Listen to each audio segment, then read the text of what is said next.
ಏನೆಲ್ಲ ಮಾಡಿಲ್ಲ ಅಂತ ಒಂದು ಪಟ್ಟಿ ಇದೆ.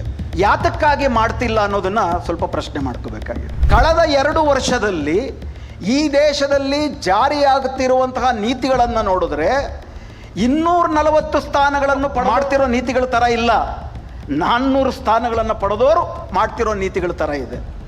ಇಂಚಿಂಚಾಗಿ ಕೊಲ್ತಾ ಇದ್ದಾರೆ ಸಂವಿಧಾನವನ್ನ. ಒಂದು ದೇಶವಾಗಿ ನಾವು 77 ವರ್ಷ ಬದುಕಿದ್ದೀವಿ ಅಂದರೆ ಅದಕ್ಕೆ ಪ್ರಧಾನವಾದ ಕಾರಣ ಸಂವಿಧಾನದಲ್ಲಿ ಇರುವ ಆಶಯ ಬಂಧುತ್ವ. ಕೋಮುವಾದಿ ಶಕ್ತಿಗಳು ಸಂವಿಧಾನಕ್ಕೆ ಹುಟ್ಟಿಸ್ತಿರೋ ಆತಂಕದ ಬಗ್ಗೆ ಅರಿವಿದೆಯಾ? ಹಾಲು ಕೊಡದ ಹಸು, ಉಳುಮೆಗೆ ಉಪಯೋಗಕ್ಕೆ ಬರದಂಥ ಜಾನುವಾರು, ಇವುಗಳನ್ನು ರೈತ ಯಾಕೆ ಸಾಕಬೇಕು, ಹೆಂಗೆ ಸಾಕಬೇಕು? ಈ ವರದಿನಲ್ಲಿ ಅದರ ಬಗ್ಗೆ ಕೂಲಂಕುಷವಾದಂಥ ಒಂದು ವರದಿ ಇದೆ. ಈ ಥರದ ಸಮಾವೇಶ ಮತ್ತು ಈ ಥರದ ಆಗ್ರಹ ಪಟ್ಟಿ ಮಾಡುವುದು ಸ್ವಲ್ಪ ತಡ ಆಯಿತು ಅಷ್ಟೆ. ಬಹಳ ಬೇಗನೆ ಇದಾಗಬೇಕಾಗಿತ್ತು. ಬೇರೆ ಬೇರೆ ಸಂಘಟನೆಗಳು ಅದನ್ನು ಮಾಡ್ತಾ ಇದ್ದಾವೆ. ಈಗಲಾದರೂ ನಾವು ಅದನ್ನು ಮಾಡಿರುವಂಥದ್ದು ಅತ್ಯಂತ ಸ್ವಾಗತಾರ್ಹವಾದದ್ದು. ಯಾಸಿನ್ ಮಲ್ಪೆ ಅವರು, ಸುಹೇಲ್ ಅವರು ಮಾತಾಡಾದ ಮೇಲೆ ವಿಶೇಷವಾಗಿ ಮಾತಾಡೋಕ್ಕೇನು ಉಳಿದಿಲ್ಲ. ಹೇಳಬೇಕಾದ ವಿಷಯಗಳೆಲ್ಲವೂ ಕೂಡ ಆ ಪುಸ್ತಕ ಹೇಳುತ್ತೆ. 9 ನಿಮಿಷದ ವಿಡಿಯೋ ಒಂದು ನಮಗದನ್ನು ಮುಂದಿಟ್ಟಿದೆ. ನಾನು ಅದರಲ್ಲಿ ಹೇಳದೇ ಇರೋ ಒಂದು ಅಂಶ ಮಾತ್ರ ತಮ್ಮ ಗಮನಕ್ಕೆ ತರೋದಕ್ಕೆ ಪ್ರಯತ್ನಿಸ್ತೇನೆ. ಏನೆಲ್ಲ ಮಾಡಿಲ್ಲ ಅಂತ ಒಂದು ಪಟ್ಟಿ ಇದೆ. ಯಾತಕ್ಕಾಗಿ ಮಾಡ್ತಿಲ್ಲ ಅನ್ನೋದನ್ನು ಸ್ವಲ್ಪ ಪ್ರಶ್ನೆ ಮಾಡ್ಕೋಬೇಕಾಗಿದೆ. ಯಾಕೆ ಮಾಡ್ತಿಲ್ಲ? ಮಾಡದೇ ಇರುವುದಕ್ಕೆ ಏನು ತಡೆಗಳಿದ್ದಾವೆ?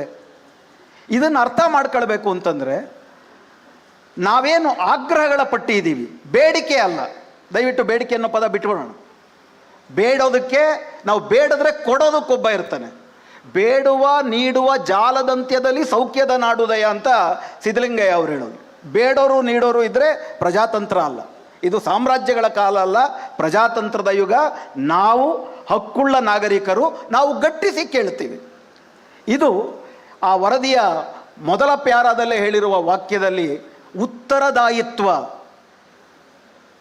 ಗೆಲ್ಲಿಸಿದವರು ಗೆದ್ದವರನ್ನ ಉತ್ತರದಾಯಿತ್ವ ಪ್ರಶ್ನಿಸಿ ಕೇಳುತ್ತಿರುವ ಅತ್ಯಂತ ಪ್ರಜಾತಾಂತ್ರಿಕ ಸಮಾವೇಶ.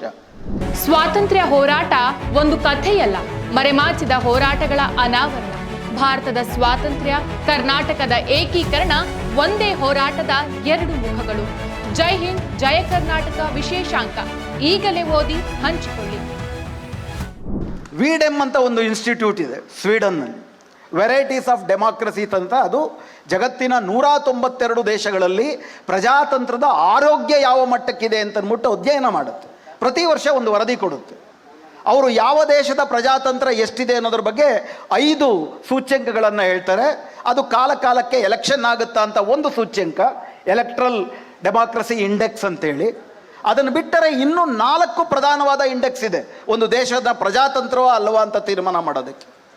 ಎರಡನೇದು ಅತ್ಯಂತ ಮುಖ್ಯವಾಗಿ, ಒಂದು ದೇಶದಲ್ಲಿ ಆಳುವ ಸರ್ಕಾರ ಮತ್ತು ಪ್ರತಿಷ್ಠಿತ ಸಮಾಜದ ಮೌಲ್ಯಗಳನ್ನು ವಿರೋಧಿಸುವ ಸ್ವಾತಂತ್ರ್ಯ ಇದೆಯಾ? ಸಮಾಜದಲ್ಲಿ ತಮ್ಮ ಅಭಿಪ್ರಾಯಗಳನ್ನು ವ್ಯಕ್ತಪಡಿಸುವುದಕ್ಕೆ, ಸರ್ಕಾರವನ್ನು ವಿರೋಧಿಸುವುದಕ್ಕೆ ಸ್ವಾತಂತ್ರ್ಯ ಇದೆಯಾ ಅನ್ನುವುದು, ಪ್ರಜಾತಂತ್ರ ಒಂದು ದೇಶದಲ್ಲಿ ಇದೆಯಾ ಅನ್ನುವುದಕ್ಕೆ ಅತಿ ಮುಖ್ಯವಾದಂಥ ಮಾನದಂಡ. ನಮ್ಮಂಥ ದೇಶಗಳಲ್ಲಿ ಏನು ಹೇಳ್ತಾರೆ ಅಂದರೆ, ನಮ್ಮ ದೇಶದ ಸಂವಿಧಾನದಲ್ಲಿದೆ, ಅದೇನಪ್ಪ ಅಂತಂದ್ರೆ ಅಭಿವ್ಯಕ್ತಿ ಸ್ವಾತಂತ್ರ್ಯ, ಫ್ರೀಡಮ್ ಆಫ್ ಸ್ಪೀಚ್. ಆದರೆ ಕಳೆದ 11 ವರ್ಷದಲ್ಲಿ ಏನು ಪರಿಸ್ಥಿತಿ ಬಂದಿದೆ ಅಂದರೆ, ಫ್ರೀಡಮ್ ಆಫ್ ಸ್ಪೀಚ್ ಇದೆ, ಫ್ರೀಡಮ್ ಆಫ್ ಸ್ಪೀಚ್ ಇದೆ, ಫ್ರೀಡಮ್ ಆಫ್ಟರ್ ಸ್ಪೀಚ್ ಇದೆಯಾ ಅನ್ನೋದು ದೊಡ್ಡ ಪ್ರಶ್ನೆ ಆಗಿದೆ. Freedom after speech, Umar Khalid ಅವರು ಇನ್ನೂ 6 ವರ್ಷದಿಂದ ಜೈಲಲ್ಲೇ ಇದ್ದಾರೆ. ಇನ್ಕ್ವಿಲಾಬ್ ಜಿಂದಾಬಾದ್ ಅಂತ ಕರೆದದ್ದಕ್ಕೆ ಗೋಲಿ ಮಾರೋ ಸಾಲಂಕೋ ಅನ್ನೋರು ಅವ್ರಂಗೆ ಹೇಳಲೇ ಇಲ್ಲ, ಅದೊಂದು ಅಪರಾಧವೇ ಅಲ್ಲ ಅಂತ ಸುಪ್ರೀಂ ಕೋರ್ಟ್ ತೀರ್ಮಾನ ಕೊಡುತ್ತೆ. ಅಂಥ ಒಂದು ದುರಿತ ಕಾಲದಲ್ಲಿ ನಾವು ಬದುಕ್ತಿದ್ದೀವಿ. ಹೀಗಾಗಿ ವಿರೋಧವನ್ನು ವ್ಯಕ್ತಪಡಿಸುವ ಸ್ವಾತಂತ್ರ್ಯವಿದೆಯಾ? ಬರೀ ಚುನಾವಣೆ ನಡೆಯುತ್ತೆ ಅನ್ನೋದಲ್ಲ, ಪ್ರಜಾತಂತ್ರಕ್ಕೆ ಅದೊಂದು ಮಾನದಂಡ. ಮೂರನೇದು, ಸರ್ಕಾರ ತನ್ನ ಎಲ್ಲ ಯೋಜನೆಗಳನ್ನು ಮಾಡಬೇಕಾದ್ರೆ ಪ್ರಜೆಗಳ ಅಭಿಪ್ರಾಯವನ್ನು ಕೇಳುತ್ತಾ, ಪ್ರಜೆಗಳಿಗೆ ಅಕೌಂಟಬಲ್ ಆಗಿರುತ್ತಾ ಅನ್ನೋದು ಅತಿ ಮುಖ್ಯವಾದಂಥ ಮೂರನೇವಾದಂಥ ವಿಷಯ. ನಮ್ಮ ಸರ್ಕಾರಗಳಿಗೆ ಅವಾಗ ಗೊತ್ತೇ ಇಲ್ಲ ನೀವು ಮಾಡ್ತಿರೋದು ಅಂತ ಸರ್ಕಾರದ ಉತ್ತರದಾಯಿತ್ವವನ್ನು ಕೇಳುತ್ತಿರುವ ಅತ್ಯಂತ ಪ್ರಜಾತಾಂತ್ರಿಕವಾದಂಥ ಕ್ರಮ. ಹೀಗಾಗಿ ಪ್ರಜಾತಾಂತ್ರಿಕವಾದಿಗಳು ಎಲ್ಲರೂ ಇದನ್ನು ಬೆಂಬಲಿಸಬೇಕು. ಯಾಕಂದರೆ ಇದು ಕೇವಲ ಮುಸ್ಲಿಮರ ಸಮಾವೇಶ ಅಲ್ಲ, ಇದು ಕೇವಲ ಮುಸ್ಲಿಮರು ತಮಗಾದಂಥ ಅನ್ಯಾಯಗಳ ವಿರುದ್ಧ ಮಾಡ್ತಿರುವ ಸಮಾವೇಶವಲ್ಲ. ಒಬ್ಬರಿಗೆ ಮಾಡುವ ಅನ್ಯಾಯ ಒಂದು ನಿರ್ದಿಷ್ಟ ರಾಜಕೀಯ ನೀತಿಯ ಭಾಗವಾಗಿ ಆಗ್ತಿದೆ ಅಂತಂದರೆ ಅದು ಒಂದು ಸಮುದಾಯಕ್ಕೆ ಮಾತ್ರ ಸೀಮಿತವಲ್ಲ, ಇಡೀ ದೇಶಕ್ಕೆ ಮಾಡ್ತಿರುವ ಅನ್ಯಾಯ. ಹೀಗಾಗಿ ಪ್ರಜಾತಂತ್ರದಲ್ಲಿ ನಂಬಿಕೆ ಉಳ್ಳವರೆಲ್ಲರೂ ಕೂಡ ಇವತ್ತಿನ ಈ ಸಮಾವೇಶವನ್ನು ಬೆಂಬಲಿಸಬೇಕು. ನಾನು ಆ ಬೆಂಬಲದ ಭಾಗವಾಗಿ ಬಂದು ಈ ನಾಡಿನ ಪ್ರಜಾತಂತ್ರ ಆಶಯವನ್ನು ಉಳ್ಳವರ ಭಾಗವಾಗಿ ಕೆಲವು ಮಾತುಗಳನ್ನ ಆಡ್ತಾ ಇದ್ದೀನಿ. 4 ವಿಷಯಗಳು ತಮ್ಮ ಗಮನಕ್ಕೆ ತರೋದಕ್ಕೆ ಇಷ್ಟಪಡ್ತೀನಿ. ಏನಕ್ಕೆ ಮಾಡ್ತಿದ್ದಾರೆ ಅದು ಬಹಳ ಮುಖ್ಯವಾದ ಪ್ರಶ್ನೆ. ಅತ್ಯಂತ ದುರಿತ ಕಾಲದಲ್ಲಿದ್ದೀವಿ ನಾವು. ಏನದು ದುರಿತ ಕಾಲ? ಈ ದೇಶದ ಸಂವಿಧಾನವನ್ನು ಸರ್ವನಾಶ ಮಾಡುವಂತಹ ಯೋಜಿತ ಪ್ರಯತ್ನವನ್ನು ಮಾಡಲಾಗ್ತಾ ಇದೆ. ಅದು ಗುಟ್ಟಾಗಿ ಮಾಡ್ತಿಲ್ಲ, ಬಹಿರಂಗವಾಗಿ ಮಾಡಲಾಗ್ತಾ ಇದೆ. 2014 ಲೋಕಸಭಾ ಚುನಾವಣೆಯಲ್ಲಿ ಸಂವಿಧಾನವನ್ನು ನಾವು ಬದಲಾಯಿಸ್ತೀವಿ ಅಂತಲೇ ಬಹಿರಂಗವಾಗಿ ಘೋಷಣೆಯನ್ನು ಕೂಡ ಮಾಡಿದ್ರು. ಅದರಿಂದ ಆತಂಕಗೊಂಡು ಸಂವಿಧಾನ ಕೊಟ್ಟಿರುವ ಅವಕಾಶಗಳ ಕಾರಣಕ್ಕಾಗಿ ಮಾತ್ರ ಘನತೆಯಿಂದ ಬದುಕುವ ಅವಕಾಶಗಳನ್ನು ಪಡೆದುಕೊಂಡಿರುವ ಮುಸ್ಲಿಮರು, ದಲಿತರು, OBCಗಳು ಉತ್ತರ ಭಾರತದಲ್ಲಿ ವಿಶೇಷವಾಗಿ ಸಂವಿಧಾನದ ವಿರುದ್ಧದ ಶಕ್ತಿಗಳನ್ನು ಸೋಲಿಸಿದ್ರು. 400ಕ್ಕೆ ಪಾರ್ ಅಂತ ಹೇಳ್ತಿದ್ದವರು ಬರೀ 240ಕ್ಕೆ ನಿಂತರು. ಆದರೂ ಕೂಡ 2 ಕ್ರಚರ್ನ ಇಟ್ಕೊಂಡು ಇವತ್ತು ಆಡಳಿತ ಮಾಡ್ತಿದ್ದಾರೆ. ಆದರೆ ಇವತ್ತಿನ ಸಂದರ್ಭ ಏನಪ್ಪ ಅಂದರೆ, ಆ ಘಟನೆ ನಡೆದು 2 ವರ್ಷ ಆಗೋಯ್ತು, 2024 ಆದಮೇಲೆ. ಕಳೆದ 2 ವರ್ಷದಲ್ಲಿ ಈ ದೇಶದಲ್ಲಿ ಜಾರಿಯಾಗುತ್ತಿರುವಂತಹ ನೀತಿಗಳನ್ನು ನೋಡಿದ್ರೆ 240 ಸ್ಥಾನಗಳನ್ನು ಪಡೆದವರು ಮಾಡ್ತಿರೋ ನೀತಿಗಳ ಥರ ಇಲ್ಲ, 400 ಸ್ಥಾನಗಳನ್ನು ಪಡೆದವರು ಮಾಡ್ತಿರೋ ನೀತಿಗಳ ಥರ ಇದೆ. ಇರಾನ್ ಮೇಲೆ ಅಮೇರಿಕ ಮತ್ತು ಇಸ್ರೇಲ್ ಯುದ್ಧ ಮಾಡ್ತಾ ಇದೆ. ಇರಾನ್ ಮೇಲೆ ಅಮೇರಿಕ, ಇಸ್ರೇಲ್ ಮಾಡ್ತಿರೋ ಯುದ್ಧಕ್ಕಾದರೂ ಕದನ ವಿರಾಮ ಇದೆ.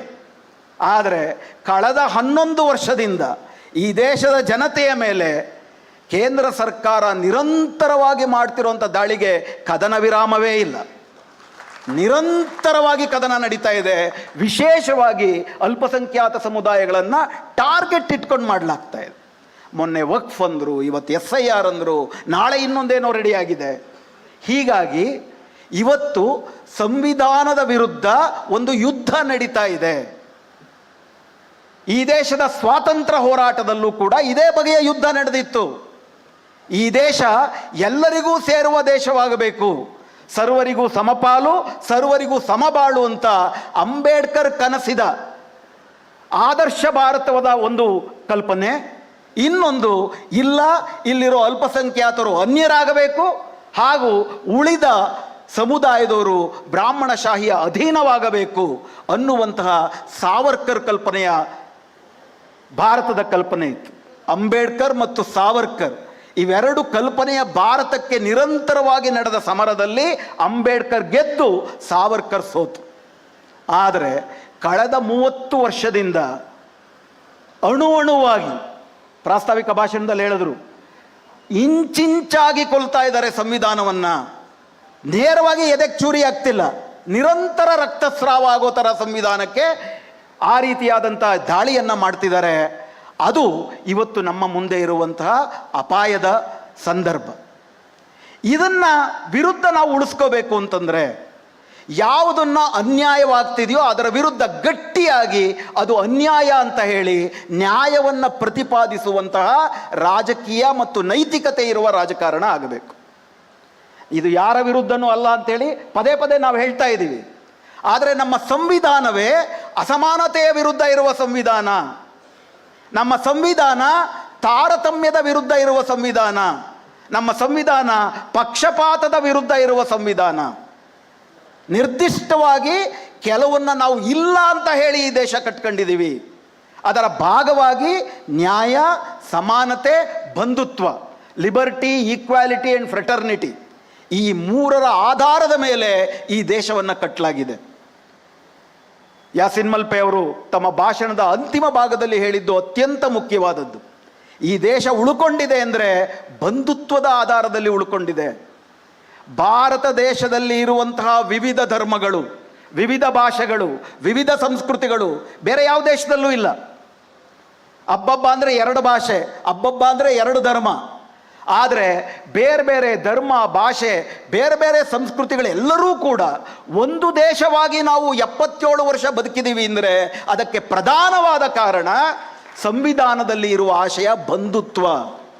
ನಿಮ್ಮಂತೆ ನೀವು ಬದುಕಿ, ನಿಮ್ಮನ್ನು ಗೌರವಿಸ್ತೀವಿ, ಟಾಲರೆನ್ಸ್ ಅಲ್ಲ, ಸಹಿಸೋದಲ್ಲ, ಗೌರವಿಸ್ತೀವಿ, ಜೊತೆಗೂಡಿ ಬದುಕ್ತೀವಿ. ಸಹಬಾಳ್ವೆ ಮತ್ತು ಬಂಧುತ್ವ ಇವೆರಡು ಇಲ್ಲ ಅಂದರೆ ಈ ದೇಶಕ್ಕೆ ಉಳಿವಿಲ್ಲ. ಆದರೆ ಉಳಿದವರೆಲ್ಲರೂ ಕೂಡ ಒಂದು ವರ್ಗಕ್ಕೆ ಗುಲಾಮರಾಗಿರಬೇಕು, ಇಲ್ಲ ಪಾಕಿಸ್ತಾನಕ್ಕೆ ಹೋಗಬೇಕು ಅನ್ನೋದಿರೋ ಶಕ್ತಿಗಳು ಇವಾಗಲೇ ರಾಜ್ಯಭಾರ ಕೇಂದ್ರದಲ್ಲಿ ಮಾಡ್ತಾ 11 ವರ್ಷ ಆಯಿತು. ಬೇರೆ ಬೇರೆ ರಾಜ್ಯಗಳಲ್ಲಿ ನಿರಂತರವಾಗಿ ಸಾಮ, ದಾನ, ಭೇದ, ದಂಡ, SIR, CBI, ED ಎಲ್ಲವನ್ನೂ ಬಳಸಿಕೊಂಡು ಗೆದ್ರೆ ಅವರೇ ಗೆಲ್ಲಬೇಕು, ಅವ್ರು ಬಿಟ್ಕೊಟ್ರೆ ಮಿಕ್ಕದವ್ರು ಗೆಲ್ಲಬೇಕು ಅನ್ನೋ ಸಂದರ್ಭವನ್ನು ತಂದಿಟ್ಟಿದ್ದಾರೆ. ಹೀಗಾಗಿ ಇದರ ವಿರುದ್ಧ ನಾವು ಗೆಲ್ಲಬೇಕು ಅಂತಂದರೆ ನಾವು ಪ್ರತಿ ಸಮರವನ್ನು ಸಾರಬೇಕು. ಹಾಗೂ ಅವರು ತರ್ತಿರೋ ಪ್ರತಿ ನೀತಿಗಳಲ್ಲಿ ಇರುವಂತಹ ಅನ್ಯಾಯ, ಅಸಮಾನತೆಯನ್ನು ಗ್ರಹಿಸಬೇಕು, ಅದರ ವಿರುದ್ಧ ಹೋರಾಟ ಮಾಡಬೇಕು. ಕಾಂಗ್ರೆಸ್ ಸರ್ಕಾರ 2023ರಲ್ಲಿ ಅಧಿಕಾರಕ್ಕೆ ಬಂದಾಗ ಇದನ್ನು ಮಾಡ್ತೀವಿ ಅಂತ ಭರವಸೆ ಕೊಟ್ಟರು. 3-4 ಉದಾಹರಣೆ ನೋಡೋಣ. ಹಿಜಾಬನ್ನು ವಾಪಸ್ ತೆಗೆದುಕೊಂಡಿದ್ದಾರೆ, ಹಿಜಾಬ್ ಆದೇಶದಲ್ಲಿ ಈ ಹಿಂದಿನ ಸರ್ಕಾರ ಏನನ್ನ ಮಾಡಲು ಬಯಸಿತ್ತು? ಶಾಲೆನಲ್ಲಿ ಶಿಕ್ಷಣ ಕೊಡುವುದಕ್ಕಿಂತ ಯೂನಿಫಾರ್ಮಿಟಿ ಮುಖ್ಯ. ಇವ್ರಿಗೆ ಇಷ್ಟೊಂದು ಸಮವಸ್ತ್ರದ ಬಗ್ಗೆ ಆಸಕ್ತಿ ಬಂದಿದ್ಯಾವಾಗ? ಹಿಜಾಬ್ ಇರಲಿಲ್ಲ ಅಂತಂದರೆ ಹರ್ಕಲ್ ಬಟ್ಟೆ ಹಾಕೊಂಡು ಬರುವಂಥ ಒಬ್ಬ ಬಡ ಹಿಂದೂ ಹಾಗೂ ರೇಷ್ಮೆ ಬಟ್ಟೆ ಹಾಕೊಂಡು ಬರುವಂಥ ಶ್ರೀಮಂತ ಹಿಂದೂ, ಇವರಿಬ್ಬರ ಇರುವ ಅಸಮಾನತೆ ಬಗ್ಗೆ ಯಾವತ್ತಾದರೂ ಮಾತಾಡಿದ್ದುಂಟ? ಅದಲ್ಲವೇ ಅಲ್ಲ. ಇವರ ಉದ್ದೇಶವೇ ಸಮವಸ್ತ್ರದ ಹೆಸರಿನಲ್ಲಿ ಮುಸ್ಲಿಂ ಅಸ್ಮಿತೆ ಮತ್ತು ಇಸ್ಲಾಂ ಸಂಸ್ಕೃತಿಯನ್ನು ಹೀನಾಯಗೊಳಿಸುವುದು, ಹಾಗೂ ಒಂದು ನಿರ್ದಿಷ್ಟ ಸಂಸ್ಕೃತಿಯನ್ನು, ಒಂದು ಧರ್ಮದ ಸಂಸ್ಕೃತಿಯಲ್ಲ, ಅದು ರಾಷ್ಟ್ರೀಯ ಸಂಸ್ಕೃತಿ ಅಂತ ಹೇಳುವಂಥದ್ದು. ಆವಾಗ ಹೈಕೋರ್ಟಲ್ಲಿ ನಡೆದಂಥ ವಾದ ಏನು? ಆದೇಶದಲ್ಲಿ ಸಮವಸ್ತ್ರ ಬೇಕು ಅಂದರೆ ಸಮವಸ್ತ್ರಕ್ಕೆ ಪ್ರತಿಸ್ಪರ್ಧಿಯಾಗಿ ಹಿಜಾಬ್ ಹಾಕ್ಕೊಂಡೋಗಿರೋದಲ್ಲ, ಸಮವಸ್ತ್ರದ ಜೊತೆಗೆ ಹಿಜಾಬ್ ಇತ್ತು, ಸಮವಸ್ತ್ರದ ಜೊತೆಗೆ ಜನಿವಾರವೂ ಇತ್ತು, ಸಮವಸ್ತ್ರದ ಜೊತೆಗೆ ಶಿವದಾರವೂ ಇತ್ತು, ಸಮವಸ್ತ್ರದವರೆಗೆ ಕುಂಕುಮ ಇತ್ತು, ವಿಭೂತಿ ಇತ್ತು. ಅದು ಯಾವುದೂ ಕೂಡ ಆಕ್ಷೇಪಣೀಯ ಅಲ್ಲ. ಕೇವಲ ಹಿಜಾಬ್ ಯಾಕೆ ಆಕ್ಷೇಪಣೀಯ ಅನ್ನೋ ಪ್ರಶ್ನೆ ಬಂತು. ಹೈಕೋರ್ಟು, ಇಲ್ಲಿನ ತ್ರಿಸದಸ್ಯ ಪೀಠ ಅತ್ಯಂತ ಅನ್ಯಾಯಯುತವಾದಂಥ ತೀರ್ಪನ್ನು ಕೊಟ್ಟರು. ಸಮವಸ್ತ್ರವೇ ಮುಖ್ಯ, ಅದನ್ನು ಕೊಡುವಂತಹ ಹಕ್ಕು, ಅಧಿಕಾರ, ಆದೇಶ ಮಾಡುವ ಅಧಿಕಾರ ರಾಜ್ಯ ಸರ್ಕಾರಕ್ಕಿದೆ ಅಂತಂದರು. ಸುಪ್ರೀಂ ಕೋರ್ಟ್ಗೆ ಹೋಯ್ತು. ಸುಪ್ರೀಂ ಕೋರ್ಟಲ್ಲಿ 2 ನ್ಯಾಯಾಧೀಶರ ಪೀಠ, ಹೇಮಂತ್ ಗುಪ್ತಾ ಮತ್ತು ಸುಧಾಂಶು ಧುಲಿಯಾ ಅಂತ 2 ನ್ಯಾಯಮೂರ್ತಿಗಳು. ಇದರಲ್ಲಿ ಹೇಮಂತ್ ಗುಪ್ತಾ ಅನ್ನುವಂತಹ ಒಬ್ಬರು ನ್ಯಾಯಾಧೀಶರು, ಅವರ ಮುಂದೆ ಇದೇ ಪ್ರಶ್ನೆ ಬರುತ್ತೆ. ಏನಂತ? ಹಿಜಾಬ್ ಅನ್ನುವುದು ಸಮವಸ್ತ್ರಕ್ಕೆ ಪ್ರತಿಸ್ಪರ್ಧಿಯಾಗಿ ಅಲ್ಲ, ಸಮವಸ್ತ್ರದ ಜೊತೆಯಾಗಿ. ಆ ಥರ ಕೇವಲ ಇಸ್ಲಾಂ ಧರ್ಮ ಸೂಚಕಗಳು ಮಾತ್ರ ಅಲ್ಲ, ಬೇರೆ ಬೇರೆ ಧರ್ಮ ಸೂಚಕಗಳನ್ನು ಹಾಕ್ಕೊಂಡು ಶಾಲೆಗೆ ಬರಲು ಅನುಮತಿಸಲಾಗಿದೆ. ಇದರಿಂದ ನಿಮಗಾಗಿರುವ ಸಮಸ್ಯೆ ಏನು ಅಂತ ಕೇಳಿದ್ರೆ, ನ್ಯಾಯಪೀಠದಲ್ಲಿ, ಸುಪ್ರೀಂ ನ್ಯಾಯಪೀಠದಲ್ಲಿ ಕುಳಿತಿದ್ದಂಥ ಹೇಮಂತ್ ಗುಪ್ತಾ ಅವರು ಕುಂಕುಮ ಇರಬಹುದು, ಜನಿವಾರ ಇರಬಹುದು, ಅಥವಾ ಪಗೋಡ ಇರಬಹುದು, ಕಿರ್ಪಾಣ್ ಇರ್ಬೋದು, ಇವೆಲ್ಲವೂ ಭಾರತದ ರಾಷ್ಟ್ರೀಯ ಸಂಸ್ಕೃತಿಯ ಭಾಗ, ಹಿಜಾಬ್ ರಾಷ್ಟ್ರೀಯ ಸಂಸ್ಕೃತಿಯ ಭಾಗ ಅಲ್ಲ ಅಂತ ತೀರ್ಪು ಕೊಟ್ಟರು. ಸೊ ನಮ್ಮ ಮುಂದೆ ಇದ್ದ ಸಮಸ್ಯೆ ಹಿಜಾಬನ್ನು ಹಾಕ್ಕೊಂಡು ಹೋಗ್ಬೇಕಾ ಬೇಡವಾ ಅನ್ನೋ ಪ್ರಶ್ನೆ ಅಲ್ಲ. ಹಿಜಾಬನ್ನು ಹಾಕಬೇಕು ಬಿಡಬೇಕು ಅನ್ನೋದನ್ನು ಆಯಾ ಪೋಷಕರಿಗೆ, ಆ ವಿದ್ಯಾರ್ಥಿಗಳಿಗೆ ಬಿಡ್ಬೋದು. ಹಿಜಾಬನ್ನು ಹಾಕುವುದಾಗಲಿ ತೆಗೆಯುವುದಾಗಲಿ ಅವರ ಹಕ್ಕು. ಅವ್ರು ಏನೇ ಹಾಕ್ಕೊಂಡ್ಬಂದರೂ ಶಾಲೆಯಲ್ಲಿ ನಾವು ಶಿಕ್ಷಣ ಕೊಡಬೇಕಾಗಿರೋದು ನಿಮ್ಮ ಕರ್ತವ್ಯ. ಏನು ಬೇಕಾದರೂ ಹಾಕ್ಕೊಂಡು ಬರ್ರಿ.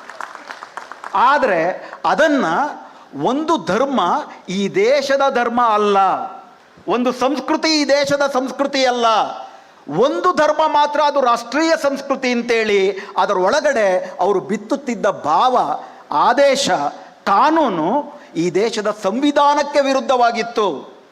ಇದು ಮುಸ್ಲಿಂ ಮಹಿಳೆಯರಿಗೆ ಶಿಕ್ಷಣ ಕೊಡುವ ವಿಚಾರ ಮಾತ್ರ ಆಗುಳಿಲಿಲ್ಲ, ಇದು ಈ ದೇಶ ಯಾರಿಗೆ ಸೇರಿದ್ದು ಅನ್ನುವ ಪ್ರಶ್ನೆ ಸಾಂವಿಧಾನಿಕ ಪ್ರಶ್ನೆಯಾಗಿ ಬಂತು. ಆಗ ಕಾಂಗ್ರೆಸ್ ಏನು ಮಾಡಬೇಕಾಗಿತ್ತು? ಕಾಂಗ್ರೆಸ್ಸು ಈ ದೇಶದ ಸಂವಿಧಾನ ಬಹುತ್ವವನ್ನು ಕಾಪಾಡುತ್ತೆ. ಬಹುತ್ವ ನಮ್ಮ ದೇಶದ ಭಾಗವಾಗಿದೆ, ಸಂವಿಧಾನದ ಭಾಗವಾಗಿದೆ. ಆರ್ಟಿಕಲ್ 25 ಮತ್ತು ಆರ್ಟಿಕಲ್ 26 ಸಂವಿಧಾನದಲ್ಲಿ ಧರ್ಮವನ್ನು ನನ್ನ ಖಾಸಗಿ ವಿಷಯವನ್ನಾಗಿ ಮಾಡುತ್ತೆ, ನನಗೆ ಸಾರ್ವಜನಿಕ ಸೌಲಭ್ಯ ಸಿಗುವುದಕ್ಕೆ ಹೇಗಿರಬೇಕು ಅನ್ನುವುದಕ್ಕೆ ಷರತ್ತನ್ನಾಗಿ ಮಾಡೋದಿಲ್ಲ. ಇದರ ಆಧಾರದ ಮೇಲೆ ಗಟ್ಟಿಯಾಗಿ ನಿಂತು ಸಮವಸ್ತ್ರ ಅನ್ನುವಂಥದ್ದು ಹಿಜಾಬಿಗೆ ವಿರುದ್ಧವಲ್ಲ ಮತ್ತು ಈ ದೇಶ ಒಂದು ರಾಷ್ಟ್ರೀಯ ಧರ್ಮವನ್ನು ಒಪ್ಪಿಕೊಳ್ಳುವುದಿಲ್ಲ ಅಂತ ಗಟ್ಟಿಯಾಗಿ ಹೇಳಬೇಕಾಗಿತ್ತು. ಯಾಕೆ ಹೇಳಲಿಲ್ಲ? ದಾವಣಗೆರೆಯ ಪೆಟ್ಟಿರಲಿಲ್ಲ ಅಂದರೆ, ಮುಸ್ಲಿಂ ಸಮಾವೇಶದ ಪೆಟ್ಟು ಎಚ್ಚರಿಕೆ ಇರಲಿಲ್ಲ ಅಂದರೆ ಹಿಜಾಬ್ ಏನು ಆದೇಶ ಇದೆ ಅದು ವಾಪಸ್ ಬರ್ತಿತ್ತ? ಈ ಒತ್ತಡದಲ್ಲಿ ಚುನಾವಣೆಯ ದೃಷ್ಟಿಯಿಂದ ನೀವು ವಾಪಸ್ ತಗತೀರಾ ಅಂದರೆ ನಿಮಗೆ ನಿಜಕ್ಕೂ ಕೋಮುವಾದಿ ಶಕ್ತಿಗಳು ಸಂವಿಧಾನಕ್ಕೆ ಹುಟ್ಟಿಸ್ತಿರೋ ಆತಂಕದ ಬಗ್ಗೆ ಅರಿವಿದೆಯಾ? ಅರಿವಿಲ್ಲ ಅಂದರೆ ನಿಮ್ಮನ್ನು ನೆಚ್ಕೊಂಡು ಈ ದೇಶ ಉಳಿಯುತ್ತಾ ಅನ್ನುವ ಪ್ರಶ್ನೆ ನಾವು ಕೇಳ್ಕೊಳ್ಬೇಕಾಗತ್ತೆ. ಎರಡನೆಯದು 2B ಮೀಸಲಾತಿಯ ಪ್ರಶ್ನೆ.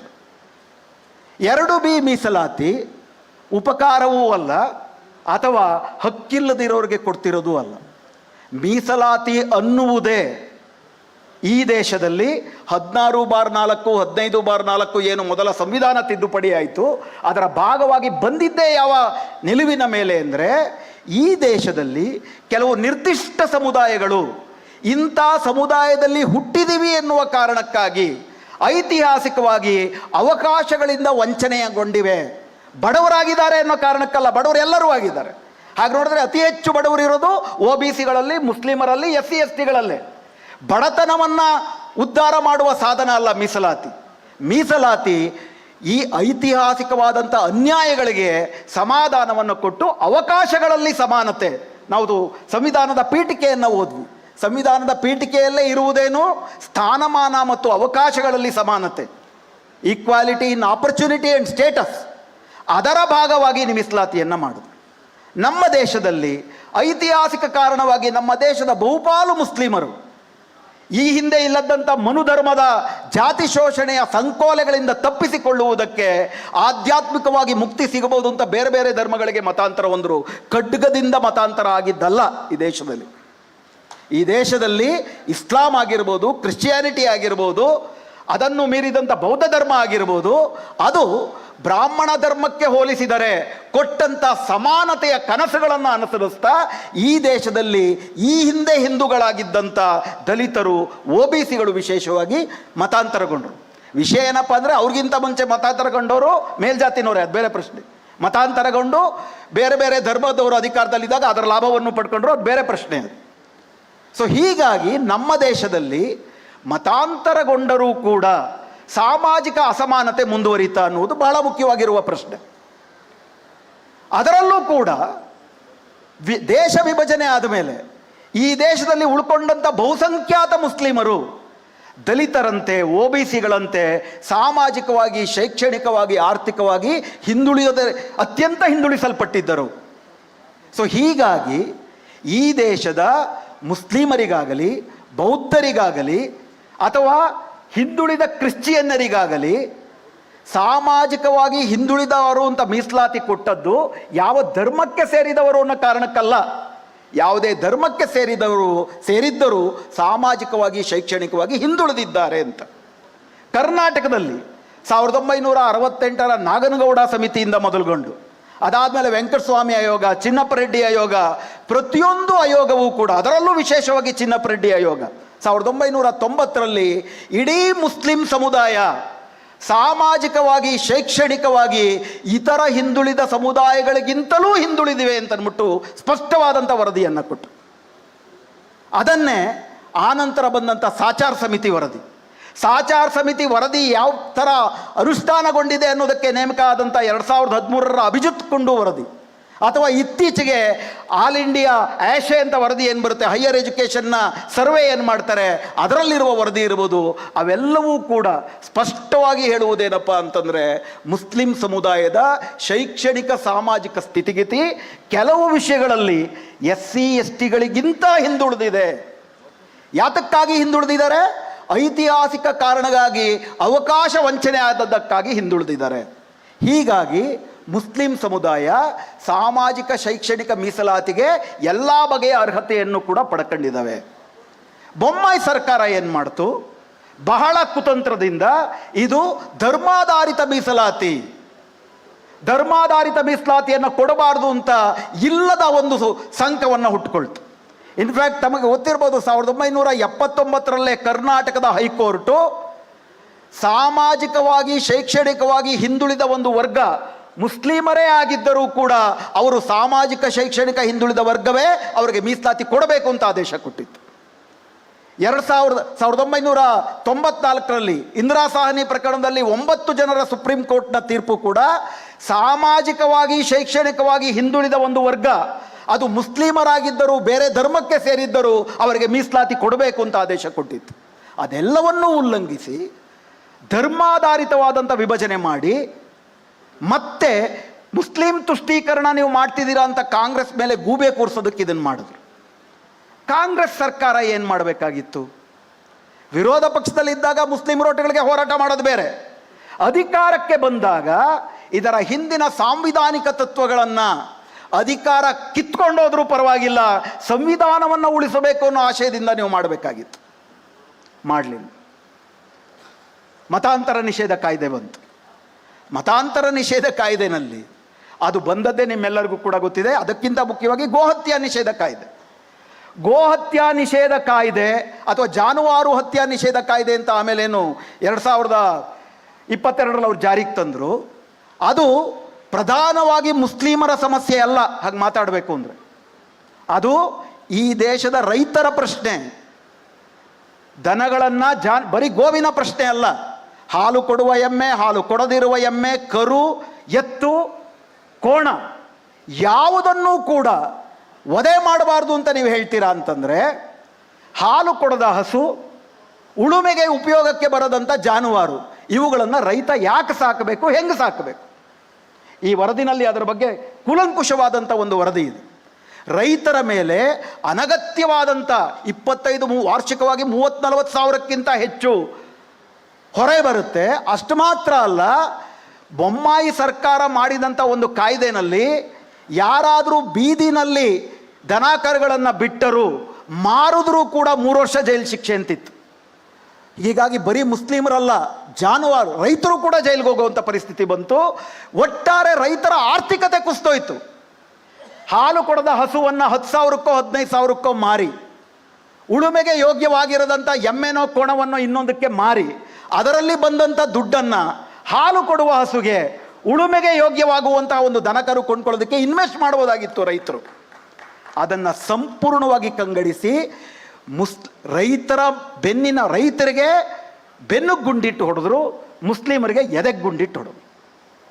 ಇದನ್ನು ಕಾಂಗ್ರೆಸ್ ಸರ್ಕಾರ ಹೇಳಬೇಕಾಗಿತ್ತು. ರೈತರು ನಿಮ್ಗೆ ಓಟ್ ಹಾಕಿದ್ದು, ರೈತರ ಪ್ರಶ್ನೆ ಇದು ಗೋಹತ್ಯೆ ನಿಷೇಧ ಕಾಯ್ದೆ. ಅದನ್ನು ಸಂಸ್ಕೃತಿಯ ಪ್ರಶ್ನೆ ಮಾಡಿದ್ರು. ಗೋವನ್ನು ಪೂಜಿಸ್ತೀವಿ, ಇವರು ಗೋವನ್ನು ಕೊಲ್ತಾರೆ, ಅದನ್ನು ಕೋಮುವಾದೀಕರಿಸಿದ್ರು. ಇದುವರೆಗೂ ಹಾಗಾದರೆ ಯಾಕೆ ವಾಪಸ್ ತಗೊಂಡಿಲ್ಲ? ಪ್ರಪ್ರಥಮವಾಗಿ ಈ ವರದಿನಲ್ಲಿ ಕೋಮುಘರ್ಷಗಳನ್ನು ನಿಲ್ಲಿಸುವಂತಹ ಒಂದು ಪ್ರಕರಣಗಳಲ್ಲಿ 270 ಪ್ರಕರಣ ಆಗಿದೆ 2022 ಅಂತ ಒಂದು ವರದಿ ಇದೆ. ಕಾಂಗ್ರೆಸ್ ಸರ್ಕಾರದ ಪ್ರಣಾಳಿಕೆಯಲ್ಲಿ ಬಹಳ ಸ್ಪಷ್ಟವಾಗಿ ಬಜರಂಗ ದಳ ಮತ್ತು PFI ಅಂತ 2 ಸಂಘಟನೆಗಳ ಪ್ರಸ್ತಾಪ ಇದೆ. ನಿಷೇಧ ಮಾಡಬೇಕಾ ಯಾವುದಾದ್ರೂ ಒಂದು ಸಂಘಟನೆಯನ್ನು?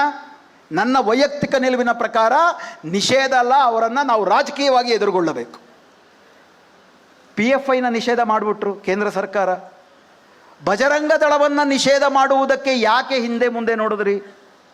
ಯಾತಕ್ಕೆ ಕರ್ನಾಟಕ ಸರ್ಕಾರದ ಗೃಹ ಸಚಿವರ ಮನೆಯಲ್ಲಿ ಬಜರಂಗ ದಳದ ಮಹಾನ್ ಪ್ಯಾಟ್ರನ್ ಆಗಿರುವ ಒಬ್ಬ ಸ್ವಾಮೀಜಿಯ ಪಾದಪೂಜೆ ನಡೀತು? ಯಾತಕ್ಕೆ ಬಜರಂಗ ದಳವನ್ನು ನಾವು ನಿಷೇಧ ಮಾಡುವುದಿಲ್ಲ ಅಂತ ಯಾಕೆ ಭರವಸೆ ಕೊಟ್ರಿ? ಯಾಕೆ ಇದುವರೆ ತನಕ ಅದು ಮುಂದುವರ್ಸ್ಕೊಂಡು ಬರ್ತಿದ್ದೀರಿ? ಇವೆಲ್ಲದರ ಹಿಂದಿರುವಂತಹ ಧೋರಣೆ ಏನು? ವಿಷಯ ಏನಪ್ಪ ಅಂದರೆ, ಯಾವುದಾದ್ರೂ ಒಂದು ಕಾರ್ಯಕ್ರಮದಲ್ಲಿ ತೊಂದರೆ ಆಗಿದ್ದರೆ ಆ ಕಾರ್ಯಕ್ರಮ ಬದಲಾವಣೆ ಮಾಡ್ಬೋದು. ಕಾರ್ಯಕ್ರಮದ ಹಿಂದಿರುವ ಯೋಜನೆಯಲ್ಲಿ ಲೋಪವಿತ್ತು ಅಂತಂದರೆ ಆ ಯೋಜನೆಯನ್ನು ಇನ್ನೊಂದಷ್ಟು ಆಳವಾಗಿ ನೋಡ್ಬೋದು. ಅಥವಾ ಆ ಯೋಜನೆಯ ಹಿಂದೆ ಇರುವ ನೀತಿನಲ್ಲೇ ಲೋಪ ಇದೆ ಅಂದರೆ, ಧೋರಣೆಯಲ್ಲೇ ಲೋಪ ಇದೆ ಅಂದರೆ ಅದು ಬಹಳ ಗಂಭೀರವಾದ ಸಮಸ್ಯೆ. ಒಂದು ತಪ್ಪಾಗುವುದು ಸಹಜ, ಆಕಸ್ಮಿಕವಾಗಿ ಆಗುತ್ತೆ ತಪ್ಪು, ನನ್ನ ಉದ್ದೇಶ ಇರೋದಿಲ್ಲ, ಆಕಸ್ಮಿಕವಾಗಿ ತಪ್ಪಾಗುತ್ತೆ. ಅಥವಾ ಒಂದೇ ತಪ್ಪು 2 ಸತಿ ಆಗುತ್ತೆ ಅಂತ ಇಟ್ಕೊಳ್ರಿ, ನಿರ್ಲಕ್ಷ್ಯದಿಂದ ಆಗುತ್ತೆ. ಆದರೆ ಪದೇ ಪದೇ ಪದೇ ಮಾಡಿದ ತಪ್ಪೇ ಮಾಡ್ತೀವಿ ಅಂತಂದರೆ ಅದು ಆಕಸ್ಮಿಕವಾಗಿ ಆದದ್ದಲ್ಲ, ತಿಳುವಳಿಕೆಯ ಕೊರತೆಯಿಂದ ಆಗಿದ್ದಲ್ಲ, ಅದು ಉದ್ದೇಶಪೂರ್ವಕವಾಗಿ ಆಗ್ತಿರೋದು ಅಂತ ತೀರ್ಮಾನಕ್ಕೆ ನಾವು ಬರಲಿಲ್ಲ ಅಂದರೆ ನಾವು ಮುಟ್ಟಾಳ್ರಾಗ್ತೀವಿ. ಅಂತಿಮವಾಗಿ ಇನ್ನೊಂದು ಕೊನೆ ವಿಷಯ ಹೇಳಿ ನಾನು ಮಾತು ಮುಗಿಸ್ತೀನಿ. SIR ಬಗ್ಗೆ ಯಾಸೀನ್ ಮಲ್ಪೆ ಅವರು ಬಹಳ ವಿವರವಾಗಿ ಹೇಳಿದ್ರು. ಇನ್ಫ್ಯಾಕ್ಟ್ ಆ ಪುಸ್ತಕದಲ್ಲೂ ವರದಿ ಇದೆ, ದಯವಿಟ್ಟು ತಾವು ಗಮನಿಸಬೇಕು. ಇವತ್ತು ಭಾರತದ ಎಲ್ಲ ದಮನಿತ ಜನರಿಗೆ, ಅದರಲ್ಲೂ ಕರ್ನಾಟಕದ ದಮನಿತ ಜನರಿಗೆ, ವಿಶೇಷವಾಗಿ ಮುಸ್ಲಿಮರಿಗೆ, ದಲಿತರಿಗೆ, ಆದಿವಾಸಿಗಳಿಗೆ, ಎಲ್ಲ ಧರ್ಮದ ಸಮುದಾಯಗಳಿಗೆ ಸೇರಿದಂಥ ಮಹಿಳೆಯರಿಗೆ ಅತಿ ದೊಡ್ಡ ಆಪತ್ತು ಇರುವುದು SIR ಅಂತ ಮಾಡಿರೋ ಹೊಸ ಒಂದು ಯುದ್ಧ. ಇವತ್ತಿನ ಪ್ರಜಾವಾಣಿನಲ್ಲಿ, ಬೇರೆ ಬೇರೆ ಪತ್ರಿಕೆಗಳಲ್ಲಿ ನಿನ್ನೆ ಈ ನಾಡಿನ, ಈ ಕರ್ನಾಟಕ ರಾಜ್ಯದ ಮುಖ್ಯ ಚುನಾವಣಾಧಿಕಾರಿಯಾದಂಥ ಅನ್ಬುಕುಮಾರ್ ಅವರು ಈ ನಾಡಿನಲ್ಲಿ SIR ಹೇಗೆ ನಡೆಯುತ್ತೆ ಅನ್ನೋದ್ರ ಬಗ್ಗೆ ಒಂದು ವಿವರಗಳನ್ನು ಕೊಟ್ಟಿದ್ದಾರೆ. ಬಿಡುವಾದಾಗ ಓದಿ. ಪಶ್ಚಿಮ ಬಂಗಾಳದಲ್ಲಿ ಒಂದು ಉದಾಹರಣೆ ಹೇಳಿ ತಮ್ಮ ಗಮನಕ್ಕೆ ತಂದು ಮಾತು ಮುಗಿಸ್ತೀನಿ, 1 ನಿಮಿಷ ಜಾಸ್ತಿ ಆಗ್ಬೋದು. ವಿಷಯ ಏನಪ್ಪ ಅಂತಂದರೆ, ಮ್ಯಾಪಿಂಗ್ ಮಾಡ್ತಾರೆ. ಮ್ಯಾಪಿಂಗ್ ಅಂತ ತಮ್ಮೆಲ್ಲರಿಗೂ ಕೂಡ ಗೊತ್ತಿರುತ್ತೆ. 2002ರ ಪಟ್ಟಿನಲ್ಲಿ ನಿಮ್ಮ ಹೆಸರಿದ್ದರೆ ನೀವು ಮ್ಯಾಚ್ ಆಗೋಗ್ತೀರಿ, ನೀವು ಯಾವುದೇ ಡಾಕ್ಯುಮೆಂಟ್ ಕೊಡಬೇಕಾಗಿಲ್ಲ. ಪಶ್ಚಿಮ ಬಂಗಾಳದಲ್ಲಿ ಮಾಲ್ಡಾ, ಮುರ್ಷಿದಾಬಾದ್, ಸೌತ್ 24 ಪರಗಣ, ನಾರ್ತ್ 24 ಪರಗಣದಲ್ಲಿ, ಅಂದರೆ ಎಲ್ಲಿ ಮುಸ್ಲಿಮರ ಜನಸಂಖ್ಯೆ ಜಾಸ್ತಿ ಇದೆಯೋ ಅಲ್ಲಿ ಅತಿ ಹೆಚ್ಚು ಮ್ಯಾಪಿಂಗ್ ಆಯಿತು. ಅಂದರೆ ಮುಸ್ಲಿಮರು ಬಚಾವಾಗ್ಬಿಟ್ರು. ಮ್ಯಾಪಿಂಗಿಂದ ಬಚಾವಾಗ್ಬಿಟ್ರಲ್ಲ ಅಂಥೇಳಿ ಇದ್ದಕ್ಕಿದ್ದಂತೆ ಯಾವ ರಾಜ್ಯದಲ್ಲೂ ಚುನಾವಣಾ ಆಯೋಗ ಅನ್ವಯಿಸಿದಂಥ ಲಾಜಿಕಲ್ ಡಿಸ್ಕ್ರಿಪಿಯನ್ಸಿ ಅಂತ ಒಂದು ಹೊಸ AI ತಂದರು. ಅಂದರೆ ಬರೀ ನೀವು ಮ್ಯಾಪಿಂಗ್ನಲ್ಲಿ ಪಾಸಾದರೂ ಸಾಲದು, ಮುಸ್ಲಿಮರು ಡಾಕ್ಯುಮೆಂಟ್ ಅವ್ರು ಹೇಳಿದ್ದು ಕೊಟ್ಟರೂ ಕೂಡ ಸಾಲದು. ಆ ಡಾಕ್ಯುಮೆಂಟ್ ನೀವೇನು ಕೊಡ್ತೀರಿ ಅದನ್ನು ನಾವು AIಗೆ ಕೊಡ್ತೀವಿ. ಆ AI ನೀವು ಕೊಟ್ಟಿರೋ ಡಾಕ್ಯುಮೆಂಟಲ್ಲಿ ಹೊಂದಾಣಿಕೆ ಇಲ್ಲ ಅಂತಂದರೆ ನಿಮಗೆ ನೋಟಿಸ್ ಕಳಿಸ್ತೀವಿ ಅಂದರು. ಹೊಂದಾಣಿಕೆ ಅಂದರೆ ಯಾವ್ಯಾವ ಥರ? ಸ್ಪೆಲ್ಲಿಂಗ್ ಮಿಸ್ಟೇಕ್ ಆದರೆ ನೀವು ಸಂಶಯಾಸ್ಪದರು. ಇನ್ಫ್ಯಾಕ್ಟ್ ಇವತ್ತಿನ ಪ್ರಜಾವಾಣಿನಲ್ಲಿ ಮುಖ್ಯ ಚುನಾವಣಾಧಿಕಾರಿಗಳು ಹೇಳ್ತಾರೆ, ಮುನಿಶಾಮಯ್ಯ P ಅಂತ ಇದ್ದರೆ 2002ರಲ್ಲಿ, 2025ರಲ್ಲಿ P ಮುನಿಶಾಮಯ್ಯ ಅಂತ ಇತ್ತು ಅಂತಂದರೆ ಬರೀ ಇನಿಷಿಯಲ್ ಬದಲಾಗೋದ್ರೆ ನೋಟಿಸ್ ಕೊಡ್ತೀವಿ ಅಂತ ಸ್ಪಷ್ಟವಾಗಿ ಹೇಳಿದ್ದಾರೆ. ಮುನಿಶಾಮಯ್ಯನ್ ಬಿಟ್ಬಿಡಿ, ಮೊಹಮ್ಮದ್ ಇಷ್ಫಾಕುಲ್ಲಾ ಖಾನ್ ಸಮಸ್ಯೆ ಅಂದ್ವಿ. ಮೊಹಮ್ಮದ್ ಇಷ್ಫಾಕುಲ್ಲಾ ಖಾನ್ ಹೆಸರನ್ನ 1000 ಥರ ಬರಿಬೋದು. ಸ್ಪೆಲ್ಲಿಂಗ್ ಮಿಸ್ಟೇಕ್ ಮಾತ್ರ ಅಲ್ಲ, 2002ನೇ ಇಸ್ವಿನಲ್ಲಿ 18 ವರ್ಷ ತುಂಬದವರು ಈಗ ತಮ್ಮ ನೋಂದಾವಣೆ ಮಾಡಬೇಕಾದ್ರೆ ನಿಮ್ಮ ಅಪ್ಪ ಅಮ್ಮನ ಹೆಸರು 2002ರ ಪಟ್ಟಿನಲ್ಲಿದ್ದರೆ ಸಾಕು, ನೀವು ಪಾಸು ಅಂತ ಹೇಳ್ತಾರೆ. ಆದರೆ ವೆಸ್ಟ್ ಬೆಂಗಾಲಲ್ಲಿ ಏನು ಮಾಡಿದ್ರು, 6 ಜನಕ್ಕಿಂತ ಹೆಚ್ಚಿಗೆ ಮಕ್ಕಳು ಒಬ್ಬ ಅಪ್ಪನ ಹೆಸರು ಹೇಳಬಾರ್ದು ಅಂತ ಮಾಡಿದ್ರು. 6 ಜನಕ್ಕಿಂತ ಹೆಚ್ಚಿಗೆ ಮಕ್ಕಳು ಒಬ್ಬಪ್ಪನ ಹೆಸರು ಹೇಳಬಾರ್ದು. ಅಂದರೆ 2002ರಲ್ಲಿ 6 ಜನಕ್ಕಿಂತ ಹೆಚ್ಚು ಮಕ್ಕಳನ್ನು ಮಾಡಿಕೊಂಡವರು ಈ ದೇಶದವರ ಅಲ್ವಾ ಅಂತ ಅನುಮಾನಾಸ್ಪದ. ನಿಮಗೂ ನಿಮ್ಮ ಅಮ್ಮಂಗೂ 15 ವಯಸ್ಸಿಗಿಂತ ಅಂತರ ಕಡಿಮೆ ಇದ್ದರೆ ಅನುಮಾನಾಸ್ಪದ. ಇದನ್ನು ನೋಟಿಸ್ ಯಾರು ಕೊಟ್ಟಿದ್ದಾರೆ? ಅಮರ್ತ್ಯ ಸೇನನ್ ಅಂತ 90 ವರ್ಷದ ಈ ದೇಶಕ್ಕೆ ನೊಬೆಲ್ ಪ್ರೈಸ್ ತಂದುಕೊಟ್ಟಂಥ ವ್ಯಕ್ತಿ ಕೊಟ್ಟಿದ್ದಾರೆ. ಇದೆಲ್ಲವನ್ನೂ ಆಧರಿಸಿ ವೆಸ್ಟ್ ಬೆಂಗಾಲಲ್ಲಿ ಪಾಸಾಗಿದ್ದರು, SIRಲ್ಲಿ ಪಾಸಾಗಿದ್ದರು 60 ಲಕ್ಷ ಜನರಿಗೆ ವಿಶೇಷವಾಗಿ ನೋಟಿಸ್ ಕೊಟ್ಟರು. ಅವರು ಬೇರೆ ಬೇರೆ ಟ್ರಿಬ್ಯುನಲಲ್ಲಿ ಅಪ್ಲಿಕೇಶನ್ ಹಾಕಿದ್ರು ಕೂಡ ಅದನ್ನು ಫೈಸಲಾಗೋದಕ್ಕೆ ಮುಂಚೆ ಪಶ್ಚಿಮ ಬಂಗಾಳದಲ್ಲಿ ಚುನಾವಣೆ ಮಾಡಿದ್ರು. 27 ಲಕ್ಷ ಜನ ಓಟೇ ಹಾಕ್ದಂಗಾಯ್ತು ಸುಪ್ರೀಂ ಕೋರ್ಟು. ಈ ಸತಿ ಆಗದಿದ್ರೇನು ಪರವಾಗಿಲ್ಲ ಬಿಡಿ, ಮುಂದಿನ ಸತಿ ನೋಡ್ಕೊಳ್ಳೋಣ ಅಂತೇಳಿ ಬೇಜವಾಬ್ದಾರಿಯಾಗಿ ಹೇಳ್ತು. ಇವತ್ತು ಅನ್ಬುಕುಮಾರ್ ಅವರು ಮುಖ್ಯ ಚುನಾವಣಾಧಿಕಾರಿಗಳು, ಯಾಕಂದರೆ ಅವ್ರನ್ನ ಪ್ರಶ್ನೆ ಮಾಡಿದ್ರು ಚುನಾವಣಾ ಆಯೋಗನ, ಬೇರೆ ಯಾವುದೇ ರಾಜ್ಯಗಳಲ್ಲಿ ಇಲ್ಲದಂಥ ಲಾಜಿಕಲ್ ಡಿಸ್ಕ್ರಿಪಿಯನ್ಸಿಯನ್ನು ಬರೀ ವೆಸ್ಟ್ ಬೆಂಗಾಲಲ್ಲಿ ಯಾಕೆ ಮಾಡಿದ್ರಿ ಅಂತ ಚುನಾವಣಾ ಆಯೋಗವನ್ನು ಕೇಳಿದ್ರು. ಅವರು ಉತ್ತರ ಕೊಡಲಿಲ್ಲ. ಈಗ ಕರ್ನಾಟಕದ ಮುಖ್ಯ ಚುನಾವಣಾಧಿಕಾರಿ ನಿನ್ನೆ ಸ್ಪಷ್ಟವಾಗಿ ಘೋಷಿಸಿದ್ದಾರೆ, ಕರ್ನಾಟಕದಲ್ಲೂ ಲಾಜಿಕಲ್ ಡಿಸ್ಕ್ರಿಪಿಯನ್ಸಿಯನ್ನು ನಾವು ಅನ್ವಯಿಸ್ತೀವಿ. ಅಂದರೆ ಡಾಕ್ಯುಮೆಂಟ್ ಇದ್ದರೆ ಸಾಲದು, ಪಾಸಾದರೆ ಸಾಲದು. ಇದು ನಾಗರಿಕತ್ವ ಪರಿಶೀಲನೆ ಅಸಂವಿಧಾನಿಕವಾದದ್ದು. ಹೀಗಾಗಿ ಇದು ಕೇವಲ ಮತ್ತು ಹಾಗೆ ನೋಡೋದಾದರೆ ವೆಸ್ಟ್ ಬೆಂಗಾಲಲ್ಲಿ 91 ಲಕ್ಷ ಜನರನ್ನ ಹೊರಗೆ ಹಾಕಿದರೆ 37 ಲಕ್ಷ ಜನ ಮುಸ್ಲಿಮರು, ಅದು ಅತಿ ಹೆಚ್ಚು. ಇನ್ನು 60 ಲಕ್ಷ ಜನ ಹಿಂದೂಗಳೇ. ಇದುವರೆ ತನಕ ಏನು 12 ರಾಜ್ಯಗಳಲ್ಲಿ ಹೊರಗಾಕಲ್ಪಟ್ಟಿದ್ದಾರೆ, 6.5 ಕೋಟಿನಲ್ಲಿ 1.5 ಕೋಟಿ ಜನ ಮುಸ್ಲಿಮರು, 5 ಕೋಟಿ ಜನ ಹಿಂದೂಗಳೇ, ದಲಿತರು, ಆದಿವಾಸಿಗಳು, ಮಹಿಳೆಯರು. ಇವೆಲ್ಲವೂ ಕರ್ನಾಟಕಕ್ಕೆ ಬರಲಿದೆ. SIR ಮಾಡಿರೋದೇ ಈ ದೇಶದ ದಲಿತರನ್ನ ದಮನಿತರನ್ನ ಹೊರದಬ್ಬುವುದಕ್ಕೆ. SIR ಮಾಡಿರುವುದೇ ಈ ಸಂವಿಧಾನವನ್ನು ಒಳಗಿನಿಂದಲೇ ಬದಲಾಯಿಸುವುದಕ್ಕೆ. ಜನರು ಸರ್ಕಾರವನ್ನು ಆಯ್ಕೆ ಮಾಡ್ತಾರೆ, ಅದು ಬೇಕಾಗಿಲ್ಲ ಈ ಅಪ್ರಜಾತಂತ್ರವಾದಿಗಳಿಗೆ. ಸರ್ಕಾರವೇ ಪ್ರಜೆಗಳನ್ನು ಆಯ್ಕೆ ಮಾಡಿಕೊಳ್ಳುತ್ತೆ. ಹಿಟ್ಲರ್ ಮಾಡಿದ್ದದು. ಅಂಥ ಅಪಾಯ ಬಂದಿದೆ.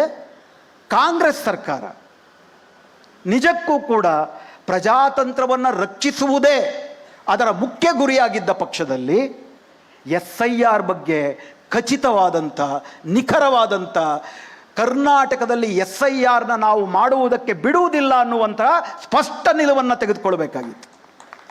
ಇದುವರೆಗೆ ಸರ್ಕಾರದಿಂದ ಬಂದಿರೋದೇನು, ಸಿದ್ದರಾಮಯ್ಯನವರು ನಾವು SIRನಲ್ಲಿ ರಾಜಕೀಯ ಮಾಡಲ್ಲ ಅಂತ ಹೇಳ್ತಾರೆ.